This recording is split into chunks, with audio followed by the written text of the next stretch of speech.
And I want to welcome one of the guys that knows more about politics than, or has forgotten more about politics than most people will know, and has had the courage to step up and acquire a film that I had an opportunity to see, and is quite revealing.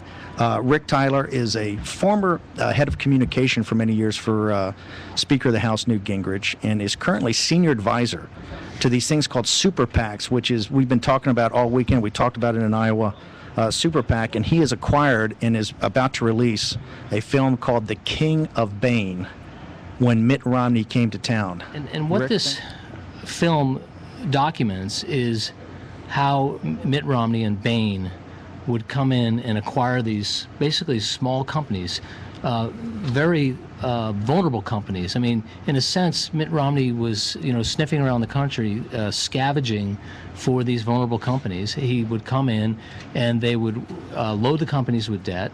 They would charge obscene management fees, and in all these cases in the film, it ended up bankrupting the company, in which they went in, sold off all the assets. Basically what happened in the 1980s and 1990s, you had Wall Street, or in this case a consulting firm, which was Bain Consulting, which Mitt Romney was at. You had a consulting firm, and in that kind of the end of industrial America, or that phase of it, you had an equity. It was the beginning of a deindustrialization. It was the beginning of the deindustrialization. What you had in the 80s and 90s, you had famous corporators like Mike Milken. You had famous corporators like Irv the Liquidator. You had guys like Carl Icahn. This was the beginning of that phase. This is where the film Wall Street came out of with Gordon Gekko, which is where greed is good. The issue, I guess, is that this would not have been part of a filmmaker would not have gone and made this film. The subject matter wouldn't be of interest, except for one thing: that Mitt Romney, for 20 years of his life, this was the activity that he pursued, and he made this a centerpiece, and this is what I want to get into later. He made this a centerpiece of his argument for why he should be president of the United States. If it was just about his wealth, that'd be one thing, but right. he's very consistently, and I've said, by the way, if he's going to be the nominee and he's going to beat President Obama, he must be fully vetted now, because David Axelrod and David Plouffe and these guys who I think are rock stars, right? I don't agree with their politics, but they're as good a tactical politician you get, are going to field strip our candidate, and so you have to be ready for anything.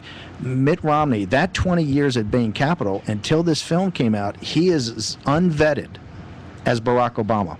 Because I hear happy talk about, oh, he creates jobs, I hear happy talk he does this, I hear happy talk he does that, from all these pundits who, quite frankly, wouldn't know the difference between preferred stock and livestock, okay? But they all say, oh, he created this.